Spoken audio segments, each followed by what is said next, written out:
Halo semua, perkenalkan nama saya Alisra Ajija dengan NPM 1814151043. Nah, di sini saya akan menjelaskan sedikit tentang indikator dalam pemantauan kesehatan hutan, yaitu indikator vitalitas. Nah, pemantauan kesehatan hutan ini penting dilakukan untuk kita memperoleh informasi mengenai kondisi hutan saat ini, kemudian perubahan yang akan terjadi di masa yang akan datang, dan kecenderungan yang akan terjadi akibat dari kegiatan pada hutan tersebut.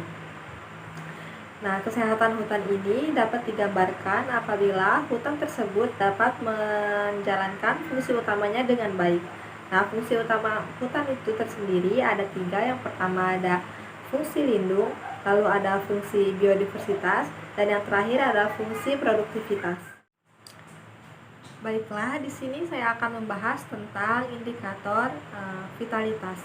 Nah, untuk itu sebelumnya, indikator dalam pemantauan kesehatan hutan ini ada 4. Yang pertama yaitu indikator produktivitas, indikator biodiversitas, indikator vitalitas, dan yang terakhir indikator kualitas tapak. Nah, indikator vitalitas ini adalah indikator yang menggambarkan tingkat kesuburan suatu spesies dalam pertumbuhannya sebagai respon terhadap lingkungan. Nah, vitalitas ini dapat dicirikan dengan kondisi kerusakan pohon dan kondisi tajuk.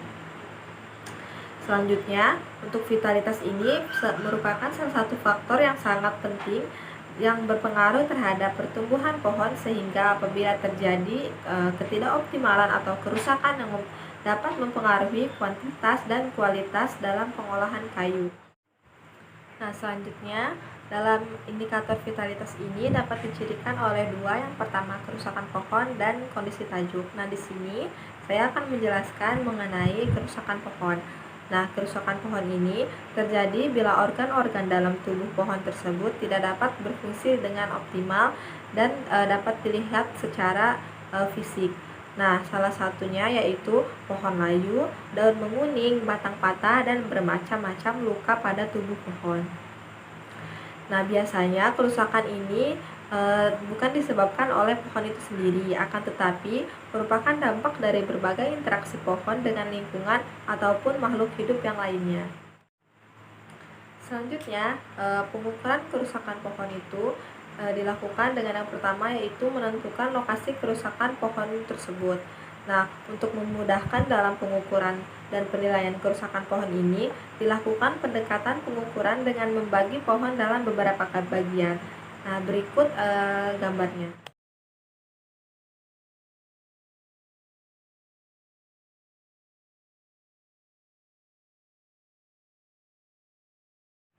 Nah, selanjutnya setelah memahami lokasi kerusakan pohon, kita akan mengetahui mengenai tipe-tipe kerusakan pohon.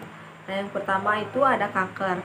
Nah, biasanya ini terjadi di batang ataupun cabang pohon yang merupakan matinya kulit kambium, kemudian diikuti oleh matinya kayu di bawah kulit karena agen penyebab kerusakan melakukan penetrasi hingga ke dalam kayu.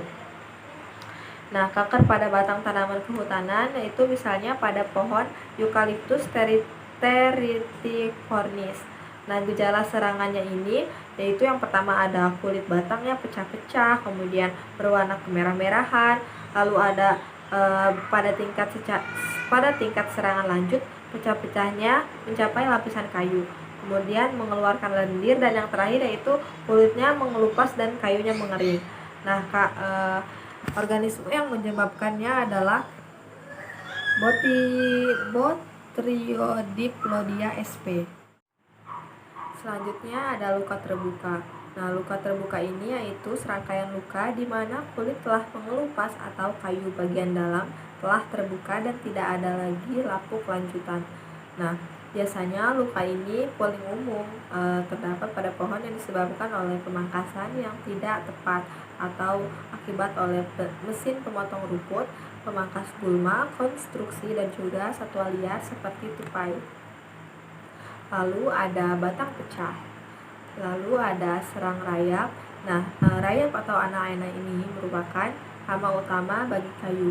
Nah, serangga ini hidupnya secara berkoloni, bersarang dan hidup dengan memakan kayu sehingga menimbulkan kerusakan serta kerugian ekonomi. Selanjutnya ada batang atau akar yang patah. Nah, batang atau akar yang patah ini sering ditemui di hutan yang dapat disebabkan oleh aktivitas hewan-hewan yang memiliki ukuran besar. Batang yang patah juga bisa dikarenakan oleh kondisi alam seperti petir atau badai. Selanjutnya ada broom atau sapu setan. Nah, kondisi tanaman di mana berkembangnya tunas-tunas yang berkembang menjadi ranting-ranting yang rapat disertai hambatan perkembangan internodus. Lalu ada hilangnya pucuk dominan atau hati. Nah, kematian dari ujung batang tajuk yang disebabkan oleh hama, penyakit, salju, kering, dan lain-lain. Lalu ada daun pucuk atau tunas yang rusak dan juga daun yang berubah warna. Nah, kondisi ini merupakan reaksi yang diberikan tanaman akibat tidak metabolisme tanamannya yang kurang baik. Lalu hal ini dikarenakan karena gangguan dari luar tanaman seperti adanya hama, penyakit, kurang nutrisi, atau gangguan lainnya. Kemudian tipe kerusakan pohon selanjutnya ada kong atau tubuh buah. Kong jamur atau fungal kong ini merupakan tubuh buah jamur yang tersusun dari banyaknya miselium. Jamur patogen yang masuk ke pohon melalui luka terbuka ini ataupun lubang pohon alami yang ada di kulit kayu atau sistem akar pohon. Nah, infeksi jamur ini dapat tumbuh subur di pohon selama bertahun-tahun, bahkan sebelum tubuh pohon buah ini muncul, dan paling sering terlihat di pangkal batang, terutama di pangkal akar pohon yang dekat dengan permukaan tanah.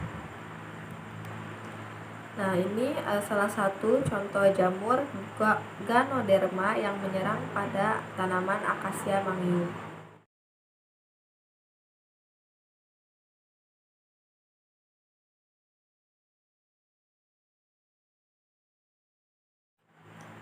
Baiklah, mungkin cukup sekian penjelasan dari saya.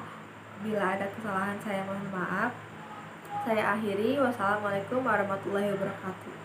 Bye.